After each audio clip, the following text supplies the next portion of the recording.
Rudra academy में आप सभी विद्यार्थियों का स्वागत है। आज पुनः मैं रुद्रा एकेडमी की तरफ से समास प्रकरण को लेकर के उपस्थित हुआ हूं, जिसमें आज हम लोग पढ़ेंगे करण और संप्रदान तत्पुरुष समास को। तो सबसे पहले आइए हम देखते हैं करण तत्पुरुष समास।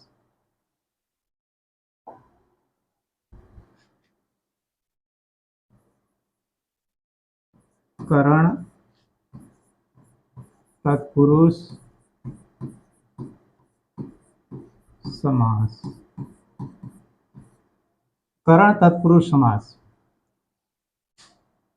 करण तत्पुरुष समास को पढ़ने से पहले यहाँ पर जो लिखा हुआ है करण, इसके विषय में आप सभी लोग जानते हैं कि यह एक कारक है और इस कारक का सीधा संबंध साधन से होता है।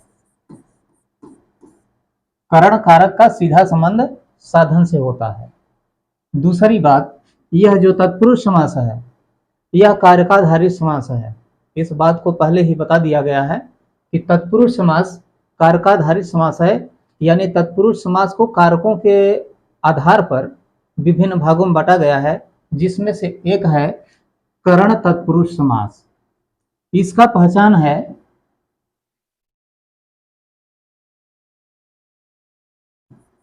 से या के द्वारा। से या के द्वारा इस करण तत्पुरुष समास का मुख्य पहचान है। और आप तो भली भांति जानते ही हैं कि यदि पहचान याद है तो आप कहीं फंसेंगे भी नहीं।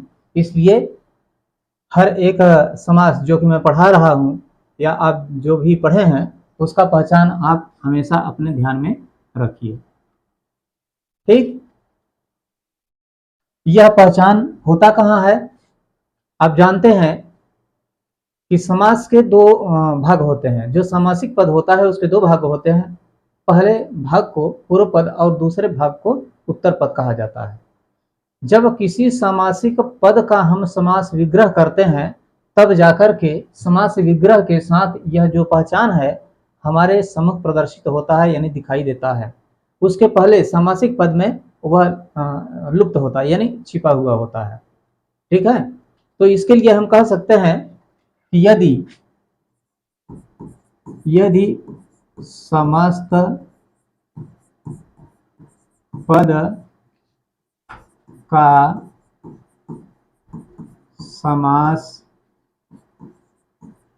विग्रह करने पर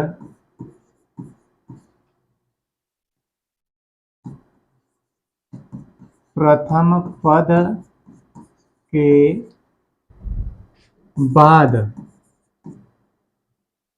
से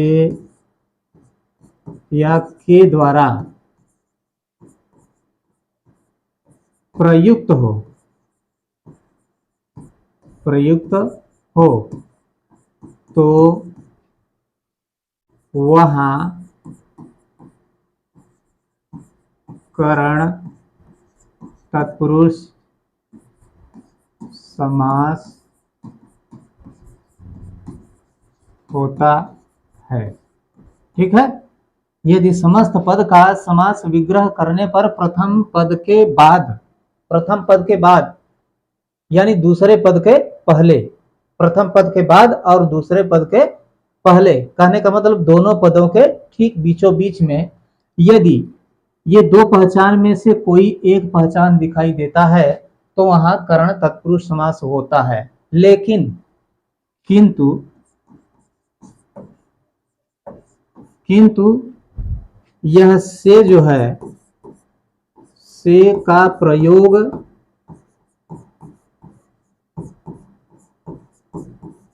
साधन युक्त होना चाहिए। यह से का प्रयोग कैसा होना चाहिए? साधन युक्त होना चाहिए। क्यों साधन युक्त होना चाहिए? क्योंकि जो करण है, करण यह खुद ही साधन होता है, या करण का सीधा संबंध साधन से होता है।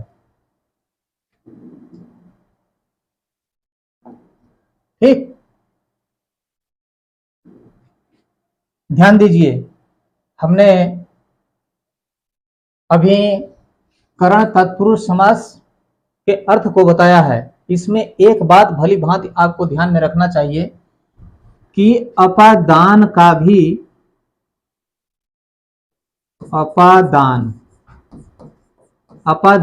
भी पहचान से है और करण का भी पहचान से है। ठीक है, अपादान कारक का भी पहचान से होता है और करण कारक का भी पहचान से होता है। यदि हम किसी समासिक पद का समास विग्रह किए और उसके बीच में यह से दिखाई दिया तो हम उसे कैसे पहचानेंगे कि यहाँ पर करण है अथवा अपादान है। तो इसके लिए मैं बता देता हूं कि जो करण कारक है, जो करण का से है, यह साधन युक्त होता है। कैसा होता है? साधन युक्त।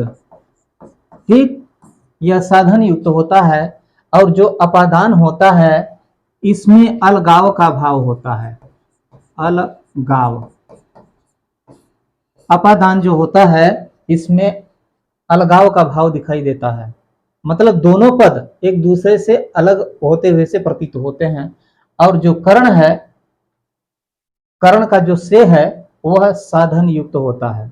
अब कैसे साधन युक्त होता है, इसके लिए जब तक हम उदाहरण नहीं देखेंगे तब तक यह बात हमारी समझ में नहीं आएगी। तो आइए उदाहरण देखते हैं। एक उदाहरण है धर्मांध। ठीक है, यह सामासिक पद है। धर्मांध समासिक पद है। अब इसमें हमको पहचान करना है कि कौन सा कारक है। तो सबसे पहले हम क्या करेंगे, इसका समास विग्रह करेंगे। समास विग्रह करने के लिए हमको बहुत कुछ मशक्कत करने की आवश्यकता नहीं है। इसमें सबसे पहले यह तो देख लीजिए कि प्रथम पद कौन सा है और द्वितीय पद कौन सा है। तो इसका हम संधि विच्छेद करें तो होगा धर्म और धन अंधा। ठीक, धर्म हो गया पहला पद, अंध हो गया दूसरा पद। अंध का मतलब अंधा होता है। तो अब इसका समास विग्रह क्या होगा? धर्म से अंधा। ठीक है, धर्म से अंधा। धर्मांध का समास विग्रह होगा धर्म से अंधा। अब देखिए, अब खुद से प्रश्न कीजिए, किससे अंधा? प्रश्न कीजिए, किससे अंधा? तो आपको उत्तर मिलेगा धर्म से। ठीक, आप प्रश्न कीजिए अपने आप से, किससे अंधा? तो आपको उत्तर मिलेगा धर्म से। तो यह जो से है, यह जो से है किसी साधन की ओर संकेत कर रहा है। इस उदाहरण के माध्यम से यह से किसी साधन की ओर संकेत कर रहा है कि यदि कोई व्यक्ति अंधा हुआ तो किससे अंधा हुआ? धर्म से। कहने का मतलब धर्म क्या बना? साधन बना। ठीक, इसके बाद एक उदाहरण और, हस्त लिखित। ठीक, इसमें हस्त हो गया पहला पद और लिखित हो गया दूसरा पद। ठीक है, हस्त है पहला प्रथम पद और लिखित है द्वितीय पद। अब इसका हमको समास विग्रह करना है। तो इसका समास विग्रह क्या होगा? हस्त, हमने जैसे कि तैसे लिख दिया। ठीक, यह जो पहला पद है, ठीक ना, इसके बाद लिखित, लिखित यह जो है दूसरा पद है। ठीक ना, पहला पद प्रथम पद हमने लिख दिया और द्वितीय पद लिख दिया। बीच में हमको क्या लिखना है व्याकरणिक दृष्टि से जो उचित है। तो यहां पर हम लिख सकते हैं, से भी लिख सकते हैं या के द्वारा भी लिख सकते हैं। ठीक है ना।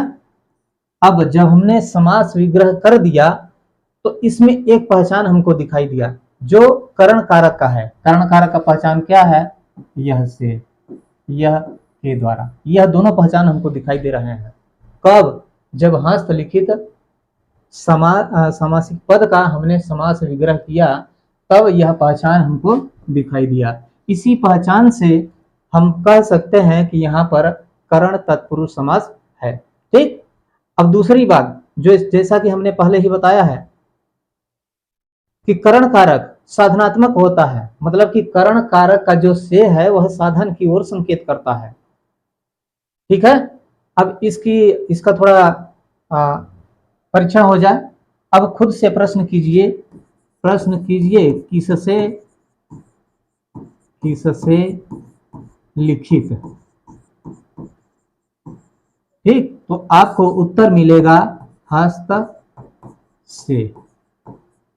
अब देखिए, ध्यान से देखिए, यह से इस हस्त की ओर संकेत कर रहा है। यह से हस्त माने हाथ, और लिखित का मतलब लिखा गया। यह से हस्त की ओर संकेत कर रहा है कि जो लिखा गया है, जो लिखित है, वह किससे लिखित है, किससे लिखा गया है। तो यहां पर हस्त से, हस्त का मतलब हाथ। ठीक, यानी हस्त क्या बना, साधन। हस्त क्या बना, साधन। यह से साधन की ओर संकेत कर रहा है।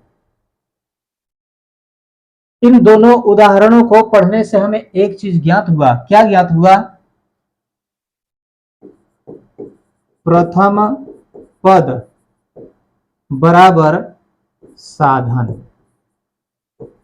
ठीक है, प्रथम पद बराबर साधन।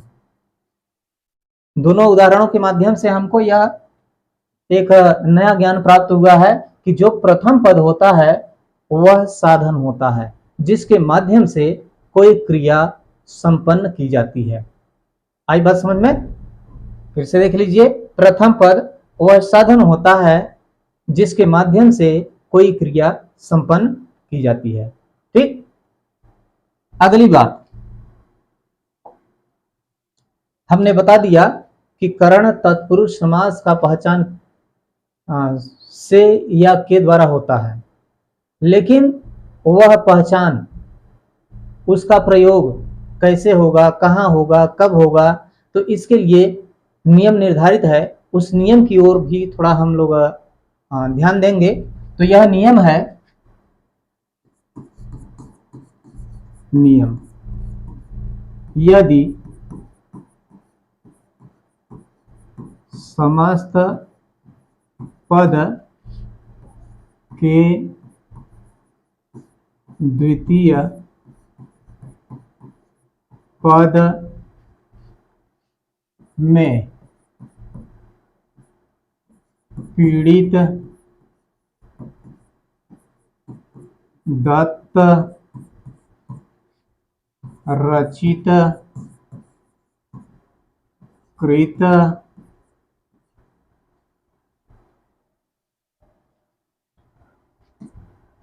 निर्मित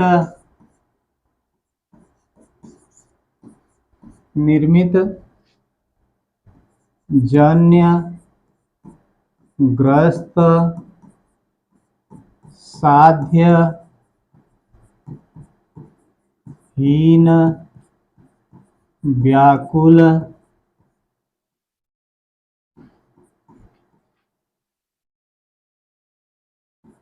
सिद्ध बद्ध वश आवृत्त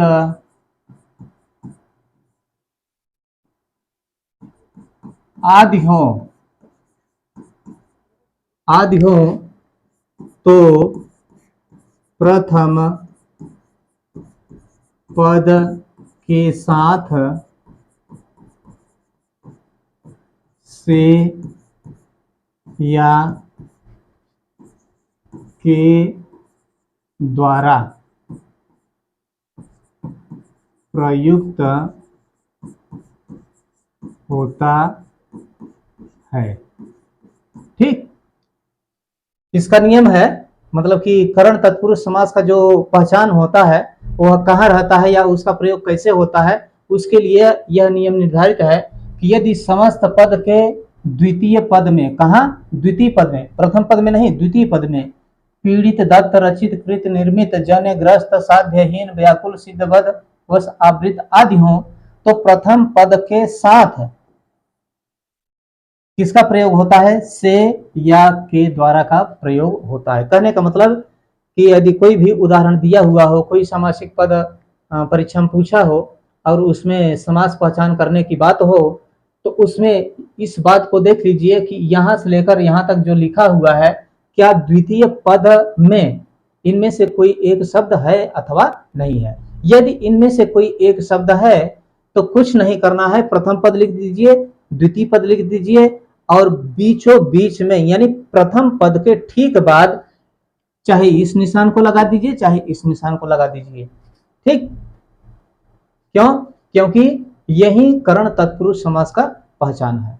और जैसे ही इस निशान को आप लगाएंगे वैसे ही आपको प्राप्त हो जाएगा करण तत्पुरुष समास का मुख्य पहचान। ठीक है, आइए कुछ उदाहरण के माध्यम से इस बात को हम लोग समझते हैं। जैसे रोग पीड़ित, रोग पीड़ित। अब देखिए यह क्या है? सामासिक पद है। इसके दो भाग हैं, रोग हो गया, ये रोग हो गया प्रथम पद और पीड़ित हो गया द्वितीय पद। ठीक, रोग हो गया प्रथम पद और पीड़ित हो गया द्वितीय पद। हमने क्या बताया नियम में? ये दूसरे पद में लिखाए थे, यदि ये शब्द है तो हमको कुछ नहीं करना है, क्या करना है? बराबर रोग प्रथम पद को हमने लिख दिया, रोग प्रथम पद है, प्रथम पद को हमने लिख दिया। पीड़ित द्वितीय पद में है, पीड़ित भी लिख दीजिए, पीड़ित ये द्वितीय पद भी हमने लिख दिया। और हम जानते हैं कि पीड़ित जब द्वितीय पद में है तो प्रथम पद के बाद हम लोग क्या जोड़ेंगे? तो क्या जोड़ेंगे? या तो फिर से जोड़ेंगे या तो फिर के द्वारा। तो यहां पर हम एकदम आराम से लिख सकते हैं से, या लिख सकते हैं के द्वारा, ये दोनों चीज लिख सकते हैं। और जैसे ही हम इसको लिखेंगे हमारा समास विग्रह हो जाएगा। और यह पहचान हम भली भांति जानते हैं कि किस तत्पुरुष समास का है? करण तत्पुरुष समास का है। इसलिए इस सामासिक पद में कौन सा समास होगा? करण तत्पुरुष समास। ठीक है, इसी प्रकार से है रोग मुक्त, रोग मुक्त। इसमें पहला पद है रोग और द्वितीय पद है मुक्त। प्रथम पद रोग, द्वितीय पद मुक्त। हम जानते हैं कि यदि मुक्त द्वितीय पद में होगा तो प्रथम पद के बाद हम या तो फिर से जोड़ेंगे या तो फिर के द्वारा। तो आइए देखिए इसका क्या होगा समास विग्रह। रोग प्रथम पद में, ठीक, प्रथम पद हो गया और मुक्त,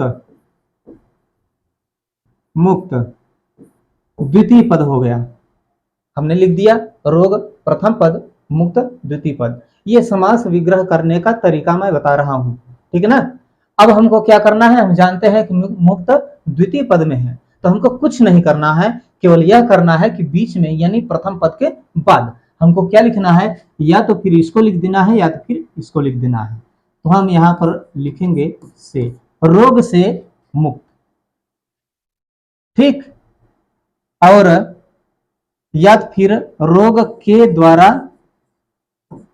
द्वारा मुक्त, रोग से मुक्त या रोग के द्वारा मुक्त। लेकिन इस बात को अब भली भांति ध्यान में रखिएगा कि हमने पहचान तो लिख दिया, ठीक ना, पहचान तो लिख दिया, लेकिन यहां पर कुछ संशय है। संशय क्या है? यहां पर यह जो पहचान है हमने पहले भी बता चुका है कि यह अपादान का भी पहचान है और करण का भी पहचान है। करण साधनात्मक होता है और जो अपादान होता है वह अलगाव का भाव उत्पन्न करता है। ठीक, तो यहां पर देखिए यह जो है से, यहां पर रोग से मुक्त कर रहा है, मतलब छुटकारा दे रहा है, रोग से छुटकारा दे रहा है। मुक्त हो, मुक्त मतलब रहित होना, खाली हो जाना, ठीक है ना, मतलब रोग का दूर हो जाना। तो यहाँ यह जो से है इस रोग के लिए बता रहा है कि इससे छुटकारा पाया जा चुका, ठीक है ना। तो यहाँ पर क्या होगा, करण कारक नहीं बल्कि पंचमी अपादान होगा, ठीक है ना। तो इस प्रकार के उदाहरण हमको प्राप्त होते रहते हैं जो कि हम लोगों को भ्रमित कर देते हैं। तो ऐसे उदाहरणों से थोड़ा सावधानी बरतने की आवश्यकता है ताकि कहीं भी फंसने की नौबत ना आए, ठीक है ना। इसके बाद सूरकृत, ठीक। सूरकृत में प्रथम पद क्या है, सूर, और कृत द्वितीय पद। सूर हो गया प्रथम पद और कृत हो गया द्वितीय पद। और हम जानते हैं कि नियम के अनुसार यदि कृत द्वितीय पद में है तो हमें प्रथम पद के बाद क्या जोड़ देना है, या तो फिर से जोड़ना है या तो फिर के द्वारा, ठीक। हमने जब इसको जोड़ करके इसका समास विग्रह कर दिया, यानी सूरकृत का समास विग्रह क्या हुआ, सूर से कृत या सूर के द्वारा कृत। अब यहां पर देखिए, यह जो प्रश्न कीजिए किससे कृत, किससे, तो उत्तर मिलेगा क्या, सूर से, ठीक ना। प्रश्न कीजिए खुद से किससे कृत, तो उत्तर मिलेगा सूर से। यानी यह जो से है सूर की ओर संकेत कर रहा है, मतलब यह जो शब्द है इसको साधन की ओर संकेत कर रहा है। यह जो शब्द है सूर, यही शब्द साधन बना जिससे कृत मतलब कि किया गया या रचा गया। तो कोई रचना है तो किससे रचा गया, सूर से कृत या सूरदास द्वारा कृत या रचित, ठीक।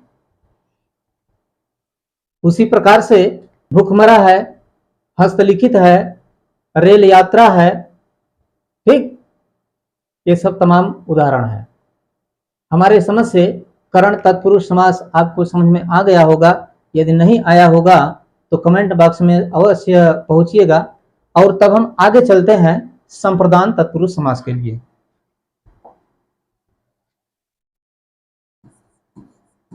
संप्रदान तत्पुरुष समास, ठीक। संप्रदान का अर्थ क्या होता है, इसको यदि हम अलग अलग करें तो क्या होगा, सम धन प्रदान, ठीक है ना। सम धन प्रदान, सम का मतलब क्या होता है, पूर्ण रूप से, और प्रदान का मतलब क्या होता है, अर्पित कर देना, ठीक है। सम का मतलब पूर्ण रूप से और प्रदान का मतलब अर्पित कर देना। कहने का मतलब कि जिस सामासिक पद में अर्पित कर देने का भाव हो, और कैसे, पूर्ण रूप से। यहां पर हम लिख देते हैं, अर्थात जिस समस्त पद में पूर्ण रूप से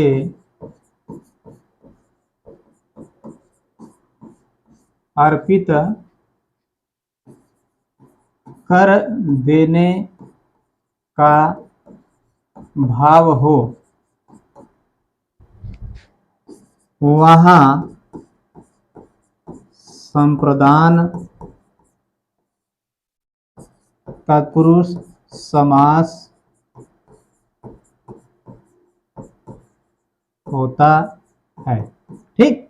जिस समस्त पद में पूर्ण रूप से अर्पित कर देने का भाव हो वहां संप्रदान तत्पुरुष समास होता है। ध्यान दीजिए, समस्त पद में लिखा है, किसी एक पद में नहीं लिखा है। समस्त पद में दो भाग होते हैं, एक पूर्व पद और एक उत्तर पद। दोनों मिलकर के क्या संकेत करते हैं, अर्पित कर देने का भाव उत्पन्न करते हैं। तो जहां ऐसा भाव हो, यानी कोई सामासिक पद दिया हुआ हो और दोनों का समास विग्रह करने पर ऐसा भाव उत्पन्न होता है कि एक दूसरे के लिए पूर्ण रूप से अर्पित है या समर्पित है या दान देने की भावना उसमें है, तो वहां पर सदैव क्या होता है, संप्रदान तत्पुरुष समास। जैसे गौशाला, गौशाला, इसमें देखिए गो प्रथम पद और शाला द्वितीय पद, ठीक ना। गो प्रथम पद और शाला द्वितीय पद। गो का मतलब क्या होता है, गाय।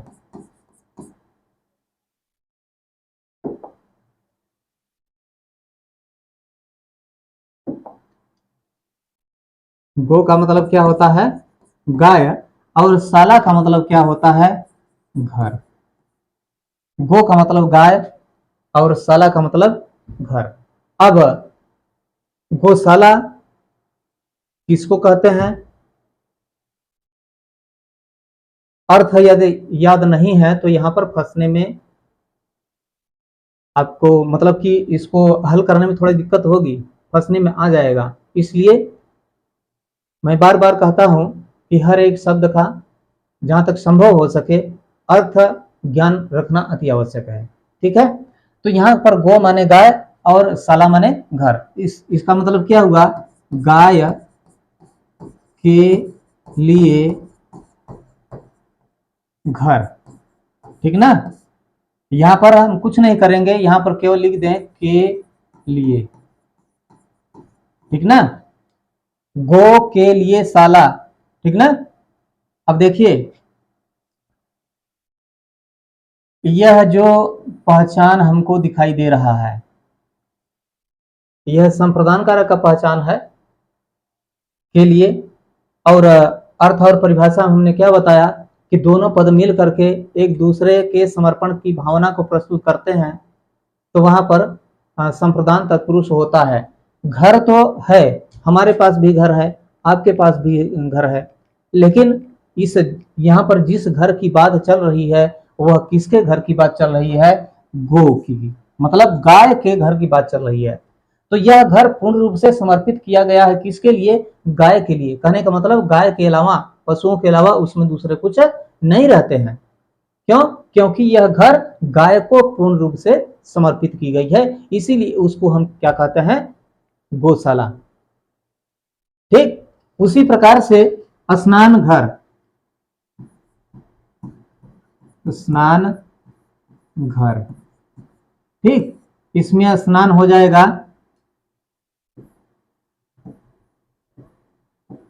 प्रथम पद और घर हो जाएगा द्वितीय पद, ठीक है। इसका समास विग्रह क्या होगा, स्नान और घर। पहले पद को भी हमने लिख दिया, दूसरे पद को भी हमने लिख दिया। व्याकरण की दृष्टि से जो शब्द शुद्ध बैठता है उसको हमें लिख देना चाहिए। तो यहां पर यदि हम क्या लिखें, स्नान के लिए, तो यह शुद्ध शुद्ध बैठ जाता है, ठीक है। अब क्या होगा, स्नान के लिए घर, घर तो है लेकिन पशुओं का घर नहीं है। जिस घर में घोड़े रहते हैं वह घर नहीं है। जहां पर मनुष्य हमेशा मतलब कि जो उनका शयन कक्ष है, जो सोने का घर है, वह घर नहीं है, बल्कि किस चीज का घर है, स्नान का घर है, ठीक है। कहने का मतलब कि यह घर स्नान के लिए पूर्ण रूप से समर्पित किया गया है, यानी इस घर में केवल स्नान किया जाता है, दूसरा कुछ नहीं किया जाता है। ठीक, आ गई बात समझ में। तो यहां पर के लिए बता रहा है कि यहां पर संप्रदान तत्पुरुष समास है। उसी प्रकार से है विद्यालय, विद्यालय। यदि इसका संधि विच्छेद करें तो क्या होगा, विद्या, विद्या होगा प्रथम पद में और आलय होगा